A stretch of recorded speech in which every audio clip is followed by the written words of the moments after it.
Welcome fourth graders to session 1. Today we're going to watch an educational video to build our background knowledge of what's going on in the American colonies before the American Revolution begins. And as we build our background knowledge, we want to make sure that as we either watch videos or read articles about history, we want to keep some things in mind to say, ooh, that's an important fact, right? Instead of getting to the end of a video and just saying, shoot, that was a lot of information. I'm not sure how to organize that in my mind.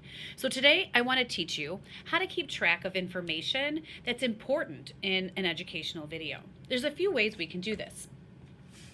You will likely be watching these videos on your iPad, right? And you want to be thinking to yourself, how can I keep track or pull out and pause when I notice an important fact? What are the important facts? Some ways to determine those important facts are listening for names of people. Okay, so who are those historical leaders or the underdogs who are going to help try to support change? Where are the places? Where are these main events happening, right? Most likely more than one place. So we want to be aware of and listening for that. And last, what is the time frame? I might be listening for dates, right? And be thinking to myself, is a timeline developing? We call this listening with our lenses, right? So we're going to use these lenses when we are reading about or watching a video about history. We want to watch and listen for a person, the name of a, who. What is the relationship going on? We know we're going to be learning about the 13 colonies. That's in America. But who do they have a relationship with that might complicate things? Where, I just hinted to that in those 13 colonies is in America, but even more specifically, what's the geography and how does that maybe affect the people's lives? And last, it's that when. When is that timeline? What are the dates that stand out to have important events? I'm going to model how you do this with a video. You are going to have a different video in your digital journal that you will watch and take notes on. But I want to show you how you can do that with watching the video on your iPad and then pausing when you get to either a person's name, a location's name, or a date, and how you can jot that down on your think sheet. Let me show you which think sheet you'll be using for this. For my demonstration, you're just going to watch. You'll have a different video, but this is the think sheet that you will be using to track the important information from our video. We want to jot down the who, those names of people, the places, names of places, and the dates.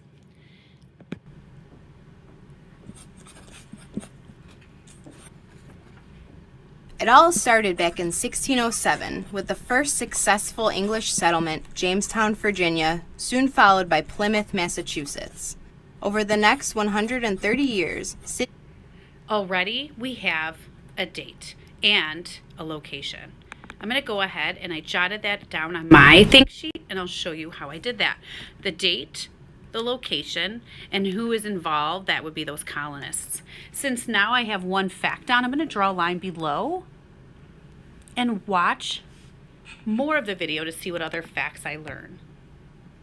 Cities developed, and in 1754, the entire East Coast was established as the 13 British colonies. And that happened in 1754. So I want to jot that down on my notebook or on my think sheet as well. The 13 British colonies were established in 1754. So that tells me it's not only the colonists we're talking about, it's also Britain. And sometimes Britain is known as England.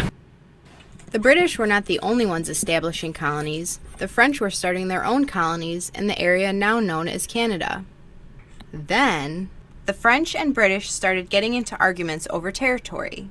And then, from 1756 to 1763, the French and the Indians fought against the British and the colonists in the French and Indian War, also known as the 7 Years' War.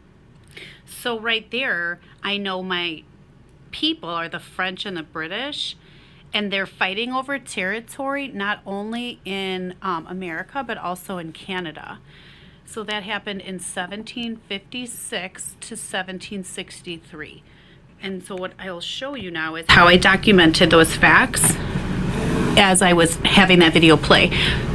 There's our timeline where they were fighting over the territory in Canada and in America. little bit of both. And who was this at play? The French and British. War. The colonists and the British won the war. To make it official, the British and the French signed the Treaty of Paris in 1763. Not only did the treaty end the war, but it also granted the British control of the territory from the Mississippi River to the Appalachian Mountains. So there I see another date. So we would say the where is the land between the Mississippi River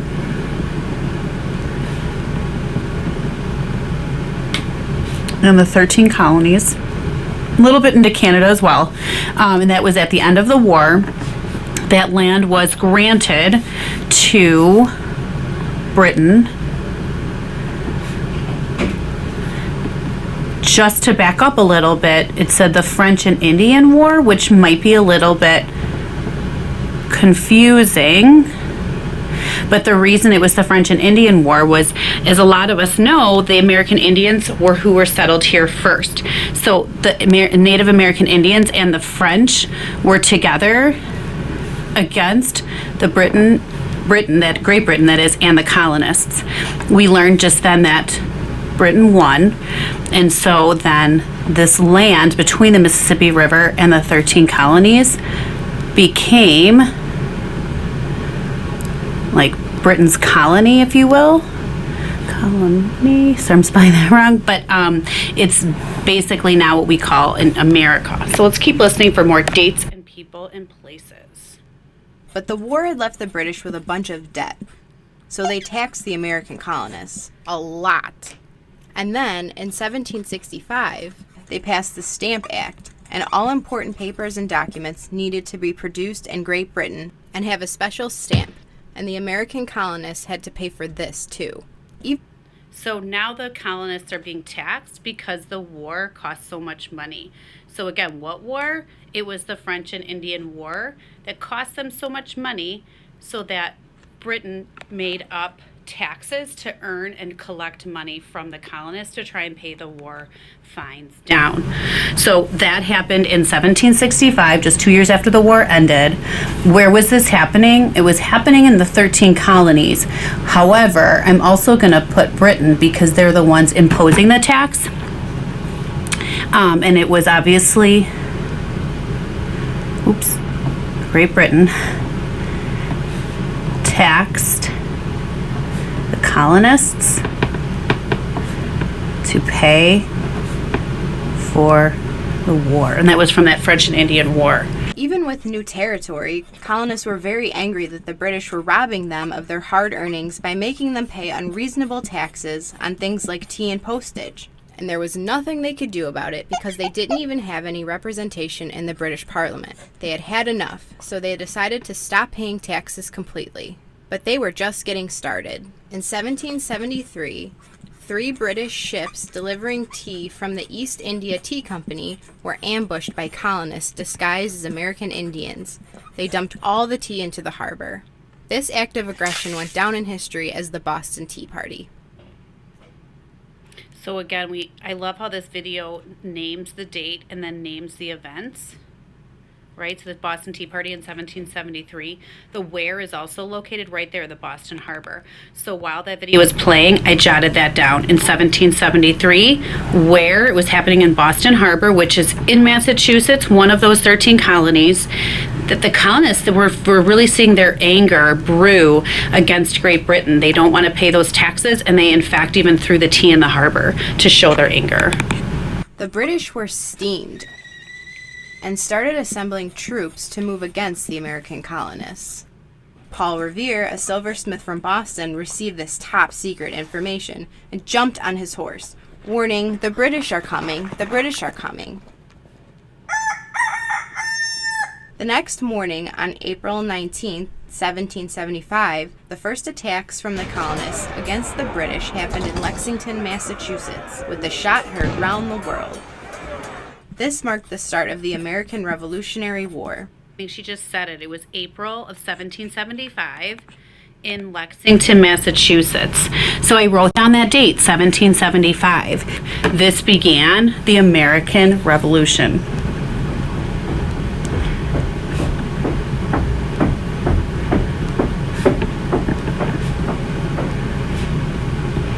So obviously those that are involved are Britain and the colonists. This marked the start of the American Revolutionary War.